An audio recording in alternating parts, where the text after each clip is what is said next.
السلام علیکم۔ یہ کہانی ہے ایک نوجوان کی، ایک ایسے جوان کی جو قریش کے سرداروں کے بیچ کھڑا تھا۔ نام تھا اس کا سعید بن عامر۔ یہ وہ زمانہ تھا جب اسلام کے اولین سپوتوں پر ظلم کی انتہا ہو رہی تھی۔ ایک دن قریش کے سرداروں نے ایک بہانہ بنایا۔ انہوں نے رسول اللہ صلی اللہ علیہ وسلم کے ایک پیارے صحابی حضرت خبیب بن زید انصاری رضی اللہ عنہ کو دھوکے سے پکڑ لیا تھا۔ انہیں موت کے گھاٹ اتارنے کا فیصلہ کیا گیا اور سعید بن عامر محض تماشا دیکھنے کے لیے اس مجمع میں کھڑے ہو گئے، لیکن جو کچھ انہوں نے دیکھا اس نے ان کی زندگی ہی بدل کر رکھ دی۔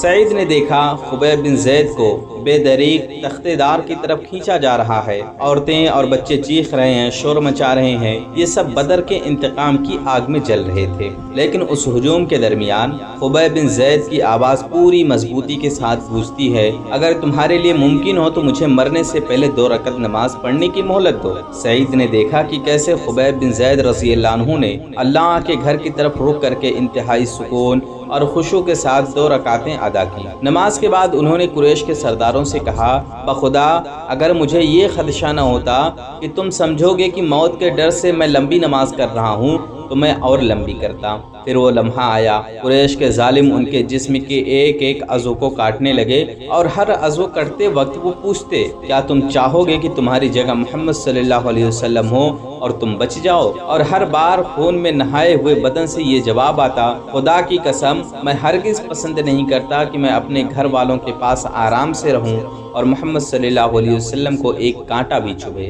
آخر کار تختے دار پہ کھڑے ہو کر خبیب بن زید رضی اللہ عنہ نے آسمان کی طرف نظریں اٹھا کر دعا کی، اے اللہ ان ظالموں کو گن گن کر ہلاک کر دے، ان میں سے کسی کو بھی نہ چھوڑنا۔ یہ کہہ کر انہوں نے جام شہادت نوش کیا۔ یہ منظر سعید بن عامر کے دل و دماغ پر ایسا چھایا کہ وہ کبھی نہ بھول سکے۔ وہ جب بھی سوتے یہی خواب آتا، جب بھی جاگتے یہی نظارہ ان کی آنکھوں کے سامنے تھا۔ انہوں نے اس واقعے سے سیکھا کہ حقیقی زندگی عقیدے کے لیے جد و جہد کرنا ہے۔ انہوں نے محسوس کیا کہ جس شخص سے اس قدر محبت کی جاتی ہے وہ ضرور سچا ہوگا۔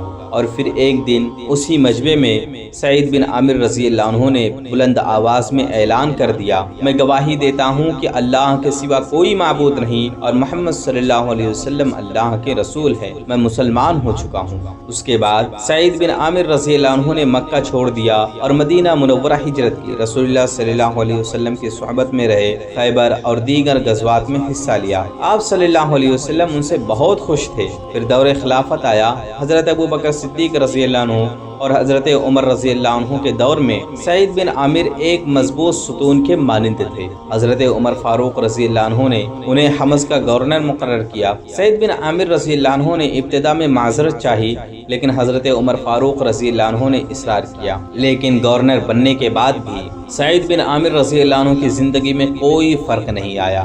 وہ اتنے غریب تھے کہ کئی دن ان کے چولہے میں آگ نہیں جلتی تھی۔ ایک دن عمر فاروق رضی اللہ عنہ حمص میں گئے اور لوگوں سے کہا کہ غربا کی لسٹ لے کر آؤ۔ سب سے پہلا نام جو اس لسٹ میں حضرت عمر فاروق رضی اللہ عنہ نے دیکھا وہ تھا سعید بن عامر رضی اللہ عنہ کا۔ حضرت عمر فاروق رضی اللہ عنہ یہ سن کر رو پڑے۔ انہوں نے فوراً 1000 دینار ایک تھیلی میں بھر کر سعید رضی اللہ عنہ کے پاس بھیجا۔ جب تھیلی پہنچی تو سعید بن عامر نے اسے دیکھا اور پکار اٹھے، ہم اللہ ہی کے لیے ہیں اور اسی کی طرف لوٹنے والے ہیں۔ ان کی بیوی گھبرا گئی، پوچھا کیا ہوا، کوئی مصیبت آ گئی ہے؟ سعید بن عامر رضی اللہ عنہ بولے، نہیں، دنیا کا فتنہ ہمارے دروازے پر آ کھڑا ہوا ہے۔ پھر انہوں نے بیوی سے پوچھا، کیا تم میری مدد کرو گی تاکہ میں اس فتنے سے بچ جاؤں؟ بیوی نے ہاں میں جواب دیا۔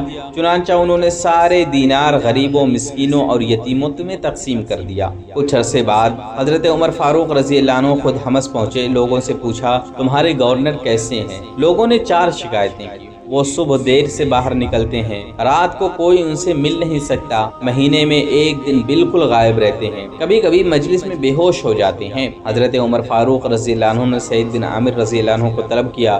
ہر شکایت کا جواب دیتے ہوئے سعید بن عامر رضی اللہ عنہ نے کہا، خدا کی قسم میں نے سوچا تھا کہ اس کا جواب کسی کو نہیں دوں گا، لیکن میں مجبور ہوں، آج مجھے بتانا پڑے گا۔ صبح دیر نکلنے کی وجہ یہ ہے کہ میرے پاس کوئی نوکر نہیں، میں خود اپنے ہاتھوں سے آٹا گوندھتا ہوں، روٹی پکاتا ہوں، پھر باہر نکلتا ہوں۔ رات کو نہ ملنے کی وجہ یہ ہے میں نے دن لوگوں کے لیے اور رات اپنے رب کی عبادت کے لیے خاص کر رکھی ہے۔ مہینے میں 1 دن غائب رہنے کی وجہ یہ ہے میرے پاس کپڑے کا صرف ایک ہی جوڑا ہے، میں اسے دھو کر خشک ہونے کا انتظار کرتا ہوں، جب وہ سوکھ جاتا ہے تو اسی کو پہن کر باہر نکلتا ہوں۔ بے ہوش ہونے کی وجہ یہ ہے کہ مجھے ہمیشہ خبیب بن زید رضی اللہ عنہ کی شہادت کا وہ منظر یاد آتا ہے۔ میں سوچتا ہوں کاش میں نے ان کی مدد کی ہوتی۔ مجھے ڈر لگتا ہے کہ شاید اللہ میرا یہ قصور معاف نہ کرے۔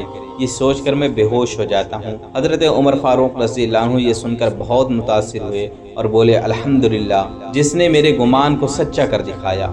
انہوں نے پھر 1000 دینار بھیجے، لیکن سعید بن عامر رضی اللہ عنہ نے وہ بھی اللہ کی راہ میں تقسیم کر دیا۔ یہ تھی زندگی حضرت سعید بن عامر رضی اللہ عنہ کی، ایک ایسے شخص کی جو دنیا کے عہدے اور دولت کو اللہ کی رضا کے آگے ہیٹ سمجھتا تھا، جنہوں نے ایک منظر دیکھا اور سچائی پہچان لی، جنہوں نے ہمیشہ دوسروں کو اپنے اوپر ترجیح دی چاہے خود محروم ہی کیوں نہ رہے۔ آج کے اس دور میں جب ہم دنیا کے فتنوں میں گھرے ہوئے ہیں، حضرت سعید بن عامر رضی اللہ عنہ کی زندگی ہمارے لیے ایک روشن چراغ ہے۔ یہ سبق دیتی ہے کہ سچا ایمان وہ ہے جو انسان کے دل سے دنیا کی محبت نکال دے اور اس کی جگہ آخرت کی محبت ڈال دے۔ اللہ ہمیں بھی ایسا ہی پختہ ایمان اور عمل کرنے کی توفیق عطا فرمائے، آمین۔ السلام علیکم۔